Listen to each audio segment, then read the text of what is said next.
반갑습니다. 오늘은 수요성경학당 여호수아 함께 다시 듣는 그 말씀으로 정리해 볼까 합니다. 여호수아는 총 네 부분 정도로 정리할 수 있어요. 1장에서 5장까지가 가나안 입성, 그리고 6장에서 12장까지가 가나안 전쟁, 그리고 13장에서 21장까지가 기업 분배, 그리고 22장에서 24장까지가 마지막 언약갱신, 이렇게 나눌 수 있는데요. 여기에 맞춰서 함께 예전에 했던 말씀들 한번 정리해 보도록 합시다. 먼저 1장에서 5장 가나안 입성에 보면 여기 1장에 여호수아에게 그 어떤 위임되는 부분들이 나옵니다. 이제 모세가 죽고 나서 여호수아가 모세의 역할을 수행하죠. 이 모세의 역할이라는 건 뭐냐면 지도자 그리고 선지자로서의 역할입니다. 예. 이 여호수아는 원래 이름이 호세아, 구원이라는 뜻인데 모세가 여호수아로 이제 바꿔 부르게 됩니다. 이 민수기 13장에 나오고요. 그리고 이 사람은 출애굽 1세대 갈렙과 함께 가나안에 들어간 유일한 두 사람들이죠. 그리고 에브라임 지파의 사람으로 전쟁에 아주 능한 사람이었던 것 같고, 그리고 모세의 수종자이며, 그리고 하나님의 영이 머무는 자로 정말 이 영성과 실력을 갖춘 대단한 분이셨어요. 근데 하나님께서 이 여호수아에게 이렇게 대단한 분도 두렵고 떨림이 있었던 것 같아요. 그래서 여호수아에게 강하고 담대하라 라고 말씀하셨죠. 이 문명의 흐름을 보면 왜 강하고 담대해야 되는가, 두 가지 이유 때문입니다. 하나는 가나안 족속과 이제 싸워야 하기 때문입니다. 혼자 싸우는 게 아니라 이 이스라엘을 데리고 광야에서 보았던 그들을 데리고 싸워야 하기 때문입니다. 두 번째는 율법을 지켜 행하기 위해서 강하고 담대해야 됩니다. 여러분, 하나님의 말씀대로 사는 게 그렇게 호락호락하지 않거든요. 그래서 적용을 해보면 죄송합니다. 우리는 강하고 담대하게 싸워야 할 하나님의 군대라는 겁니다. 그래서 뭐하고 싸워야 되냐? 제발 사람하고 싸우지 말고 이 세상의 사상과 가치와 질서와 방식과 싸워야 되죠. 예. 그리고 사람하고 싸우지 말고 자기 자신하고 싸워야 되죠.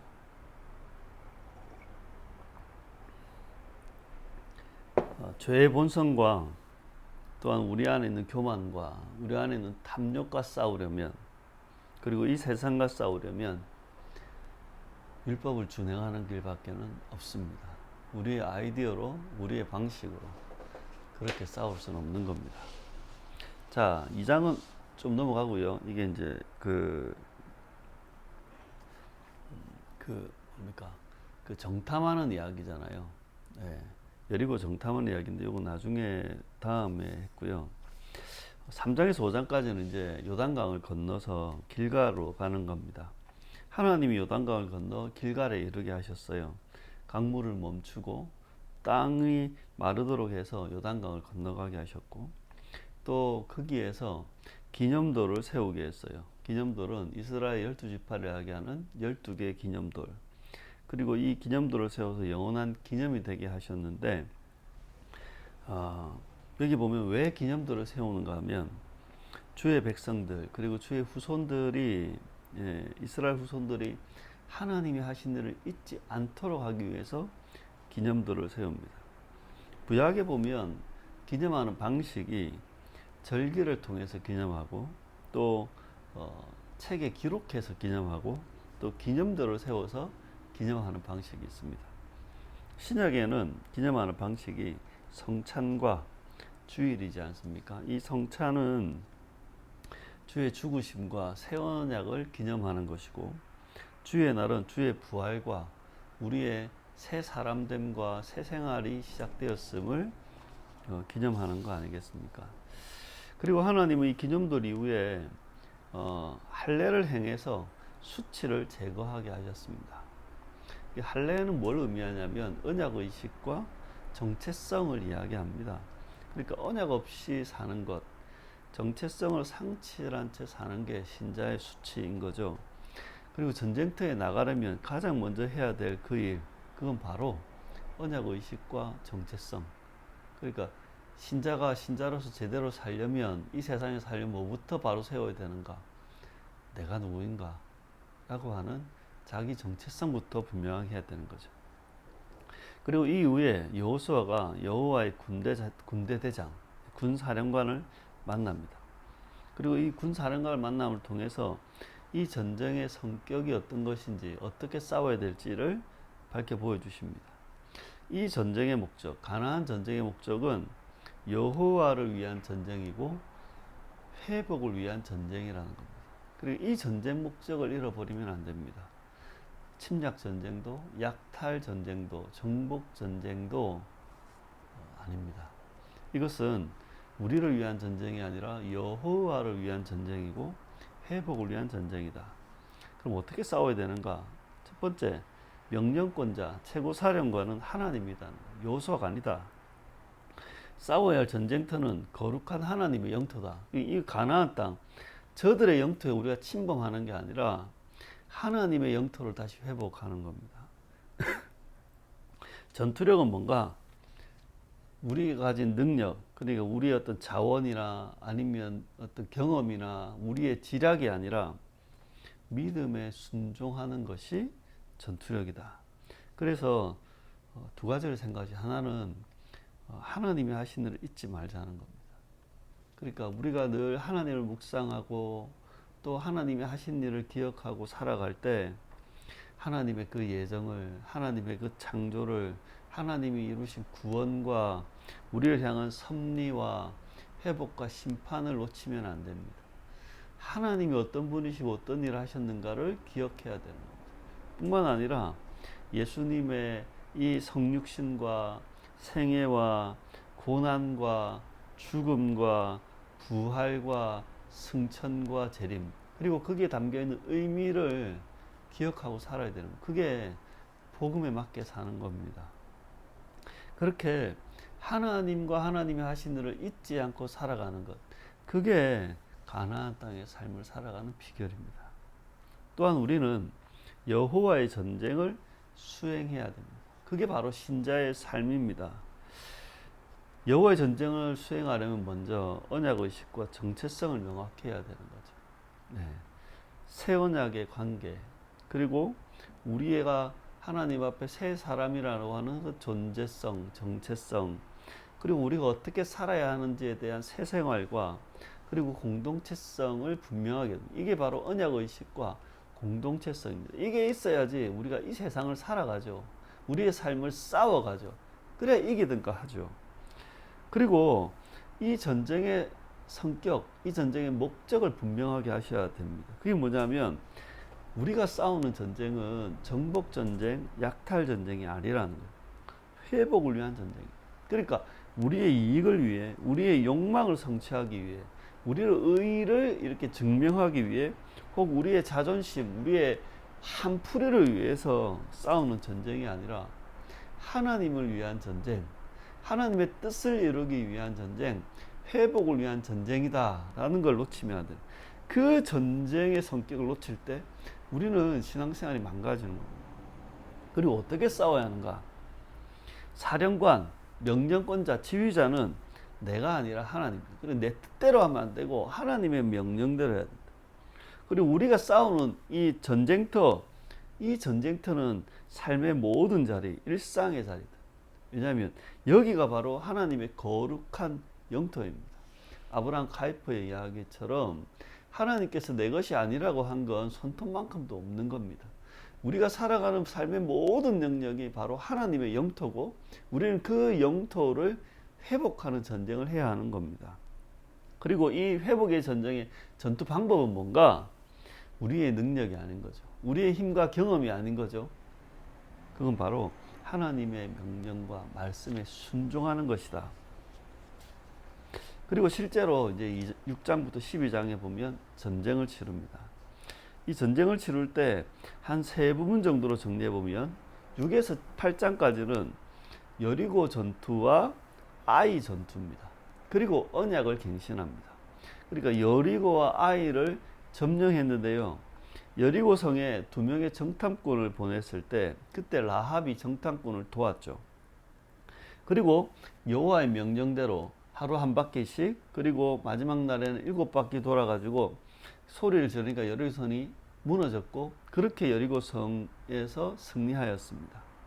하지만 이때 아간의 범죄로 말미암아 여호와께서 진노하셨고, 여리고성에 비해서 비교도 안 되는 너무 작은 정말 아이 전투에서 패배하게 됩니다. 이 이후에 이 아간의 문제를 알게 되었고, 이 아간의 문제를 처리한 이후에 다시 아이 성을 쳐서 점령하게 된 것입니다.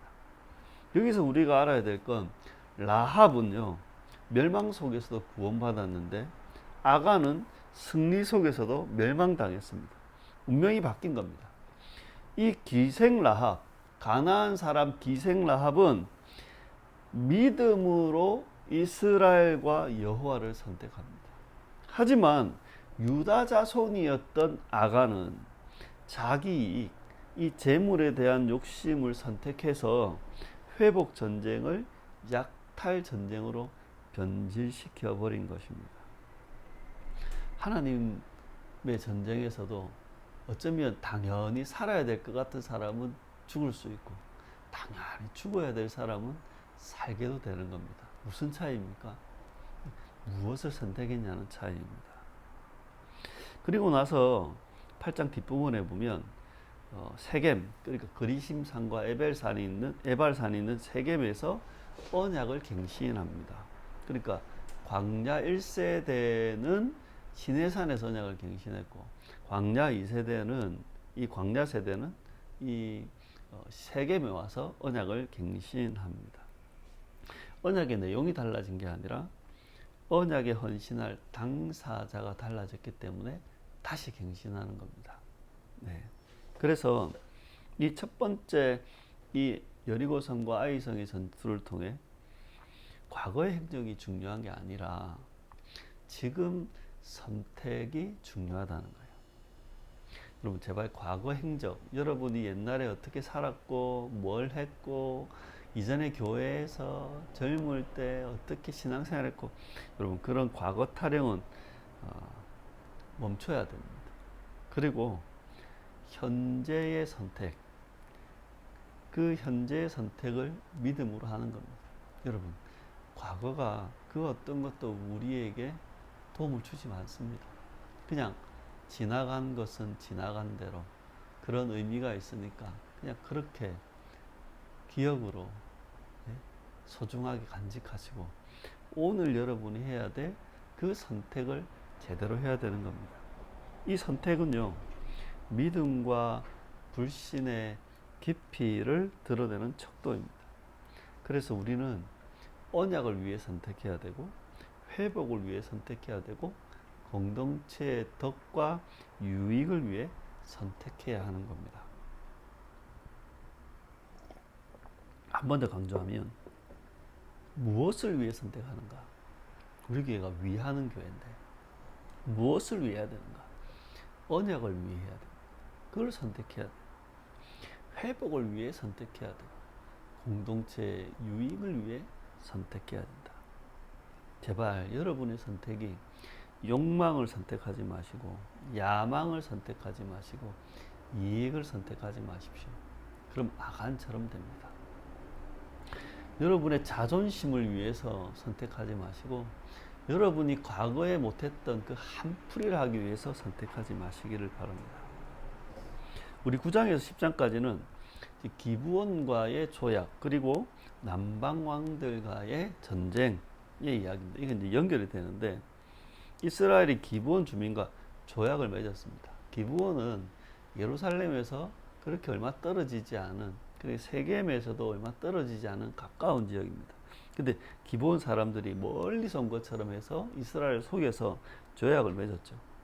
나중에 이 조약을 맺고 들통이 났지만 이 기브온 사람들이 왜 그렇게 밖에 없는지 이야기를 했고, 여호수아는 그들을 죽이지 않고 그들을 살려두어서 이스라엘에게 필요한 노동을 하게 했습니다.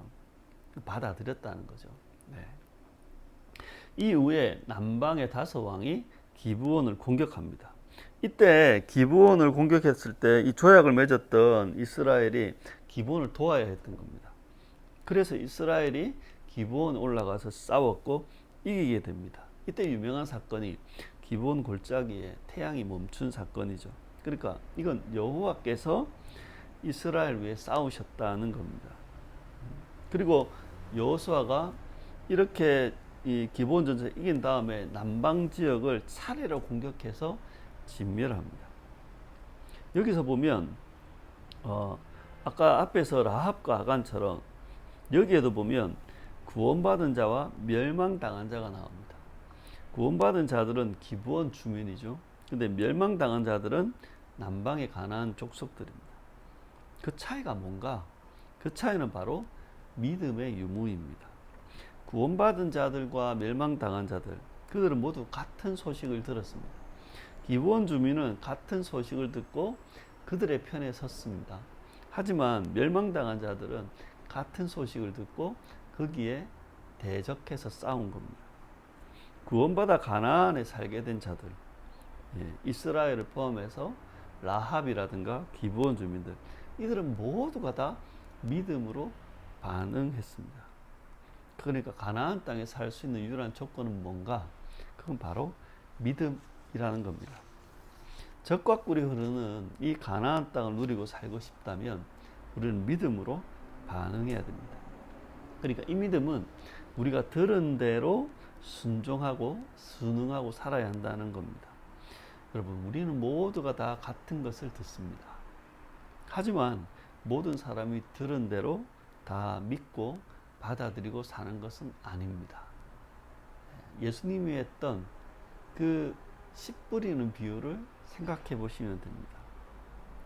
그 중에 정말 열매를 맺는 사람, 가나안을 누리며 살아가는 사람, 그 사람은 그 들은 것을 믿고 또 받아들이고 또 수긍이 되고 확신이 되었기 때문에 믿음으로 반응하는 겁니다.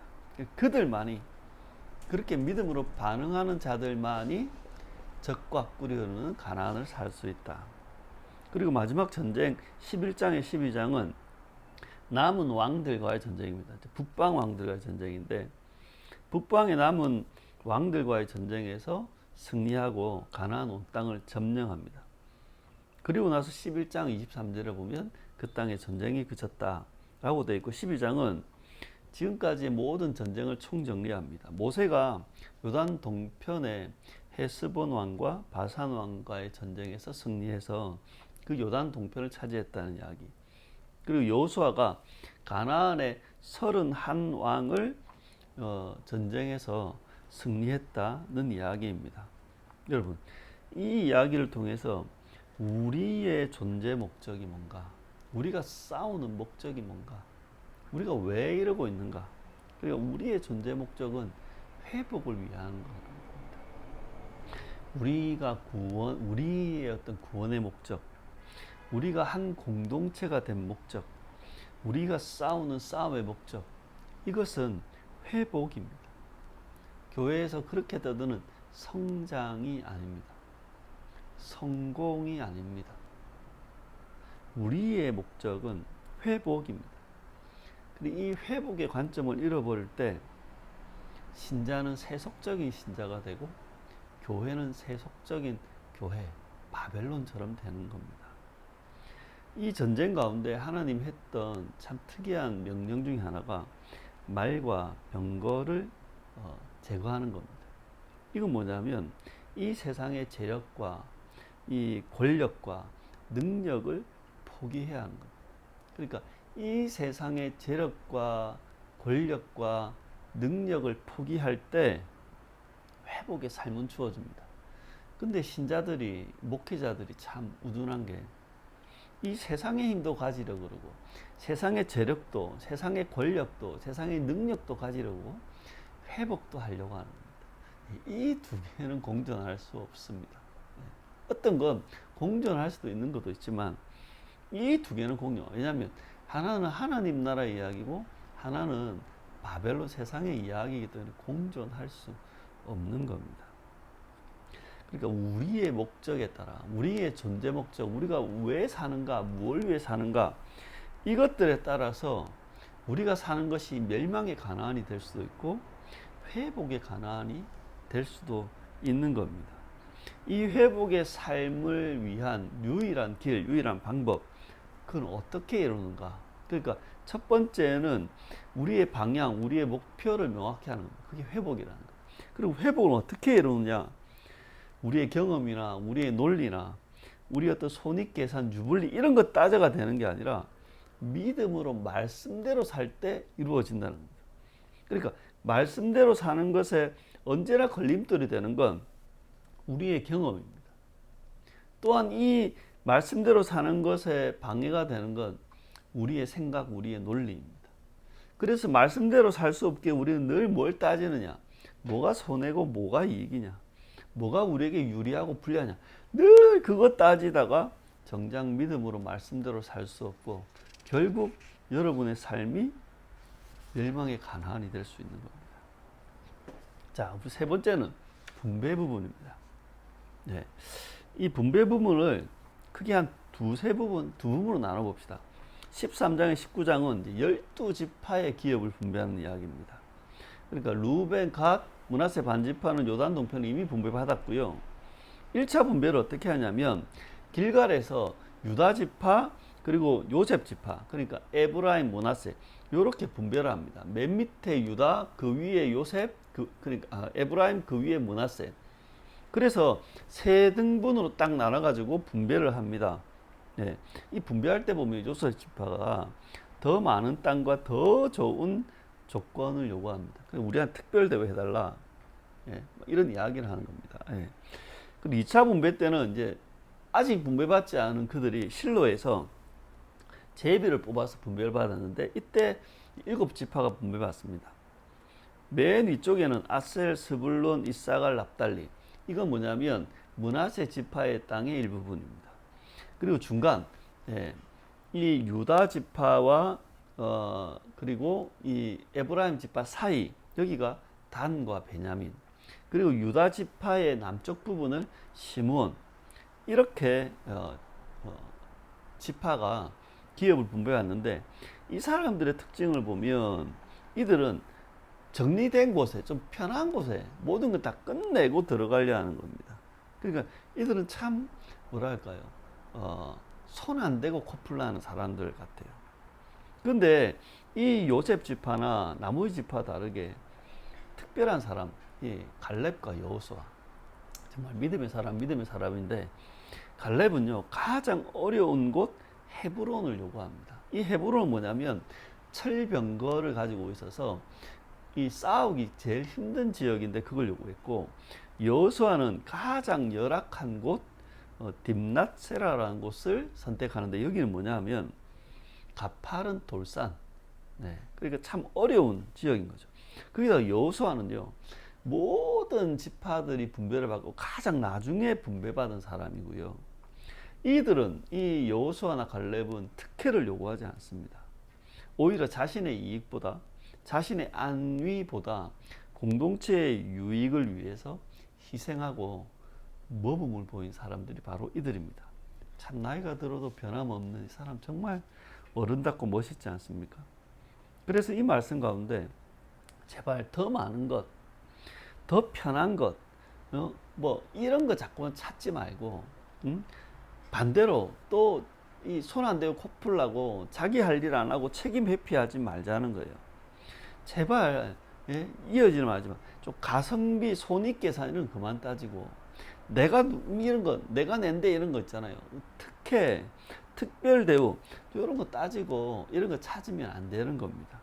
오히려 공동체의 유익을 위해서 선택할 줄 알고 공동체의 모범이 될 수 있도록 살아가는 것이 복된 겁니다. 그래서 이런 사람들은 힘들고 어려운 일을 선택하며 사는 겁니다.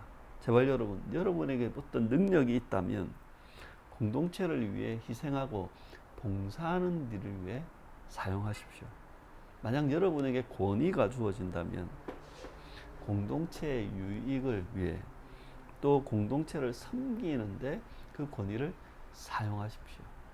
여러분의 특혜나 여러분의 권리나 여러분의 이익이나 여러분의 안위를 위해서 여러분의 능력과 여러분의 권위를 쓰지 말고 말입니다.